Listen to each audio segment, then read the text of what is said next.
Hey, what's up guys? Today I'll show you a horror film, The Church. Spoiler ahead, watch out and take care. The movie begins in the Middle Ages. A band of glorious knights decked out in their full regalia, storm through the woods and stop before an ominous cave entrance. An old man holding a torch waves at them to come inside. He points at a strange symbol, etched on a boulder near the entrance, and shows it to the knights as proof that the people they are searching for are inside. The old man leads them through the dark tunnels, and they emerge at a well-lit space, with a river running through it. Huddled around the river is a small group of women, wearing bedraggled clothes. Most notable is a young and beautiful woman with piercing blue eyes. The old man accuses her and her people of being witches, who brought deadly diseases to the local people. He says that they have the cross on the bottom of their foot, as a symbol of them trampling on Jesus Christ and all he represents. Since the knights symbolize Christianity's crusade to rid the world of evil, it is part of their mission to hunt down those who serve the devil. This makes those women their enemy. The so-called witch steps forward and asks the knight not to hurt them. For a moment, it seems like he would not hurt her. He silently lifts a hand to her face, as if to touch her beauty. But a second later, his grip tightens and squeezes her skull, her foot, and reveals the cursed mark of heresy below it. Having confirmed that the people residing in the village within the caves are devil worshippers, the knights set about slaughtering each and every one of them. They decapitate the villagers, and string them up naked, as blood rains everywhere. Once finished, the knights put all the dead bodies in a mass grave. They are scared that the whole place is cursed now, so a priest suggests that they build a church on top of the mass grave, so they can contain the evil underground. The knights do not notice that one child has escaped the carnage. But one knight chases her through the woods and spears her through the eye. As a final touch, the knights place a wooden cross, with a stone engraving on top of the mass grave. Centuries pass, and the only remaining reminder of the mass grave is the cross, which is still visible in the church's catacombs. The modern-day church itself is large, sprawling, and Gothic in design. It's a popular spot for tourists and Catholic devotees. Aside from sporting marvelous architecture and art, the church also has an impressive library. Its new librarian, a young, good-looking man named Evan, walks into the cathedral on his first day. He is stumbling around lost, when several art tools fall from scaffolding several feet high. Evan narrowly dodges the falling tools, and when he looks up to see where they came from, he is greeted by a pretty artist called Lisa, who is painstakingly restoring the frescoes in the church. The two quickly make introductions, and she asks him out for coffee later. Evan makes his way upstairs, where the library is located. He meets a young girl, who introduces herself as the church warden's daughter. Moments later, the snobby old bishop comes in, and snipes at Evan for being late. After a hard day's work cataloging the library's books, Evan goes downstairs to the catacombs, where Lisa and a small crew are starting to break ground at the very spot where the mass grave is located. Lisa is puzzled at the cracks that are starting to form and becomes certain that there must be something below. However, she needs to inform the Heritage Society first, before she can proceed to renovate that part of the floor of the catacombs. After coffee with Evan, Lisa goes back down to the catacombs, and starts working on one of the pillars near the mass grave. Peeling back the surface, she discovers a piece of parchment, hidden inside the pillar. She excitedly takes the parchment to Evan's office upstairs. Lisa suggests that they inform the bishop about her discovery. But Evan persuades her to leave the parchment with him, so he can decipher it. Later on, the bishop has dinner with one of the church's priests, Father Gus, who is warm and kind. With them are the church warden and the reverend, who mocks Father Gus for not knowing Latin. Evan takes Lisa home from the church. While in the car, he reveals to her that he took the parchment with him, because he wants to study it on his own. His initial perusal led him to conclude that the parchment once belonged to the Knights Templar, a religious order that waged war and violence in the name of Christianity during the time of the Crusades. Intrigued, Lisa directs him to her small cottage at the edge of the city, so they can look at the parchment together. While Lisa freshens up in the bathroom, Evan excitedly tells her that he believes that the catacombs of the church may also hold a similar historical treasure that was pillaged by the Knights Templar during the Crusades. Lisa comments that his extreme interest in finding treasure seems dishonest to her, but Evan unabashedly answers that he does not want to spend his life with dusty books. His candor enchants her even more, and the two start to tongue massage. Their moment of passion leads them to her bed. Evan suddenly gets the idea that the letters on the parchment paper are mirrored. Finally able to understand the writing, he translates out loud that he needs to find a stone with 7 eyes. Invigorated, Evan tells Lisa that it's interesting that the church is the only cathedral where there is no king or other notable figure buried. The lone tomb inside it is that of its builder. Evan theorizes that they prevented other people from being buried there because they did not want anyone else to find whatever was hidden underneath the catacombs.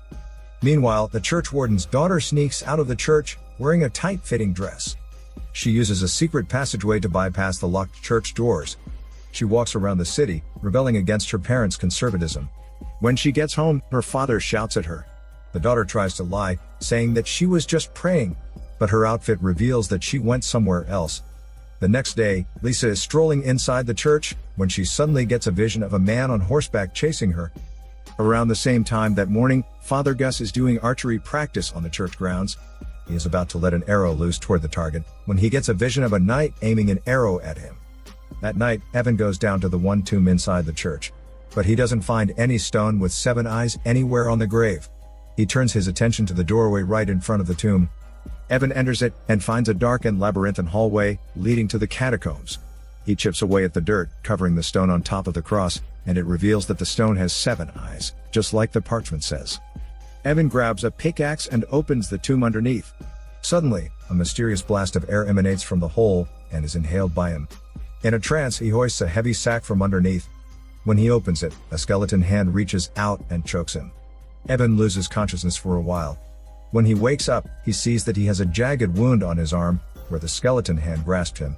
He is about to look down again when he hears footsteps coming down the catacombs. It is the church warden's daughter, using the secret passageway to sneak out again. Evan hides behind the pillar as the daughter leaves her coat behind and then disappears into the darkness. Moments later, her father comes searching for her. He thinks it's her daughter hiding behind the pillar, so he steps closer. Evan attacks the church warden, making him fall to the floor. Meanwhile, Lisa is sleeping on her bed when she gets another vision again. She is inside the church and sees the cross-shaped hole on the floor and the atrium filled with hundreds of candles. Evan manages to make it to the nearest payphone and calls Lisa. She awakens from her dream and answers the phone, but the entity that scratched his hands begins to possess Evan before he could speak to her.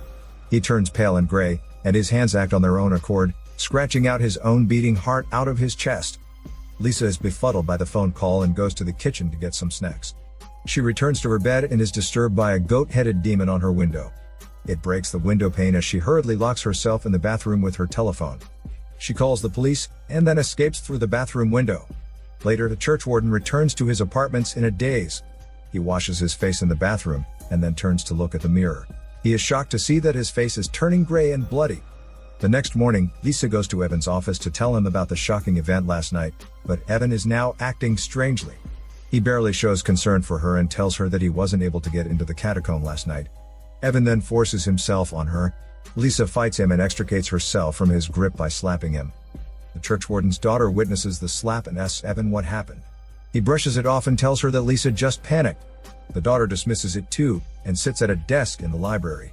Obviously, Evan is now possessed by the evil entity he released from the catacomb, and he begins to desire the church warden's young daughter. Meanwhile, a tour group of schoolchildren enters the church. One boy asks his teacher if it is true that if you press a secret point hidden in a Gothic church, the whole thing will collapse. However, the teacher laughs this off. A boyfriend and girlfriend also arrive at the church, but they are distracted by the jealous argument they are having. Evan corners the church warden's daughter and points a knife blade at her so he can remove her clothes. Fortunately, she knocks down the bookcase behind her, and she is able to escape. The daughter runs to her father for help, but since he was attacked by Evan, he is also possessed by the same dark entity. He grabs his daughter and forcibly washes her mouth with soap in the bathroom. In the mirror, the church warden's reflection is replaced with a horrific demon face. The daughter escapes once again and runs out of the church. She bumps into a beautiful bride, wearing a resplendent wedding gown. The bride and her groom step inside and ask permission from Father Gus to get their photos taken at the church. Father Gus amiably agrees but asks them to make it quick. The church warden hurries to the confession booth, where a person is already waiting. In a shaky voice, he details that he has tried hard to shield himself and his family from the evils of the world, but evil has him now in its clutches. Father Gus recognizes him as the church warden and asks him what's wrong. He confesses that he is overtaken by the urge to do evil things, and he can no longer control himself. The church warden then punches the screen between him and Father Gus, and then runs out of the booth. He strides across the church, scratching a schoolboy and the groom in the process. The church warden heads for the catacombs and impales himself on a jackhammer in front of the mass grave. This act accidentally breaks a glass vial of liquid hidden inside the stone. The liquid slides out of the vial and triggers a series of pulleys and gears that seal the church shut. At that moment, the bride is taking a picture in front of the church doors. The doors close, and her veil and part of her voluminous gown get trapped in between. Meanwhile, the epitaph on the tomb of the church's builder flips and is replaced with a new engraving, describing that the mechanism they triggered was installed to prevent the evil inside the catacombs from ever getting out. The bishop translates this to Father Gus but doesn't let him know about the rest of the message. Chaos ensues inside the church, as the guests all scramble to find a way out. Father Gus urges the Reverend to call the police immediately. The Reverend rushes to the office to call the police but is attacked by an entity. The groom becomes delirious and strips off his clothes. The scratch on his cheek now looks inflamed, and he hallucinates that a fish-like monster is attacking him. The guests inside the church begin to suffer from the curse. The boyfriend hallucinates and sees his girlfriend in the arms of a gargoyle demon. The reanimated church warden skewers the teacher with a steel grate. One of the students kills his own best friend. The boyfriend and girlfriend manage to dig through the floor and emerge into a subway tunnel, but they are killed by a passing train. Meanwhile, the church warden's daughter gets a strange feeling while she's in a nightclub. So, she rushes back to the church. Father Gus tracks down the bishop and demands that he tell him the full story. The bishop reveals that he had gotten a hold of the parchment that has the location of the secret point, and when it's pressed, it can bring the whole church down and bury the evil beneath. However, the bishop now doesn't want the church to collapse and contain the evil. Instead, he wants it to spread like a disease and rightfully punish all the sinners of the world. Father Gus tries to wrench the parchment from the old bishop, but this accidentally causes the bishop to fall from the tower. Fortunately, he manages to get scraps of the parchment. Back inside the church, the bride stares into a gilded mirror and sees a reflection of herself rapidly aging. Consumed by her vanity, she could not take the sight of her beauty gone, so she scratches her face out in horror. On the other side, overtaken by a mysterious force, Lisa strips herself naked and walks to the atrium, which is now filled with candles like that in her vision. Father Gus goes to the bishop's office and tries to find a solution from the parchment scraps. The dazed Lisa lies down on the altar and is surrounded by the victims of the devil. They are chanting in Latin as the possessed Evan approaches Lisa and has intercourse with her.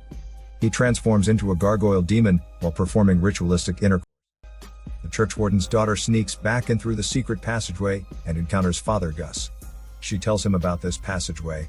The daughter stares at the ancient scripts depicting the history of the church and is put into a trance, channeling the spirit of the young girl who had survived the slaughter of the demon worshippers in the past. She reveals that after completing the cathedral, the priest who suggested that they build a church on top of the mass graves ordered the builder to be arrested on charges of heresy. But the truth is, the builder knew that the Catholic Church lied and framed the witch women for bringing deadly disease to the town, in order to strengthen the people's faith in Christianity as their savior against the devil. To keep him silent, the priest tortured the builder over a circular forge, and killed him by inserting the metal self-destruct mechanism into his mouth. After learning that, Father Gus orders the girl to escape using the passageway. He promises that he will follow later. He then returns to the builder's tomb and discovers the button that will reveal the builder's mummified corpse. Just like what the girl's vision revealed, the self-destruct mechanism was hidden inside the builder's mouth. Concurrently, due to the ritual, the bodies of the slain devil worshippers begin to rise and form the shape of Satan's head, indicating the rebirth ritual for those dead is almost done. Right then, Father Gus triggers the self-destruct mechanism, and the church collapses on itself, killing everyone inside. The movie ends with the church warden's daughter returning to the ruins of the church. She sneaks inside to leave flowers for her parents' souls. But just beneath the soil is the same stone with the 7 eyes. A hole opens in front of the daughter, signifying that the collapse of the church hasn't stopped the demon at all. This is Daniel CC Movie Channel. Stay safe and enjoy your day.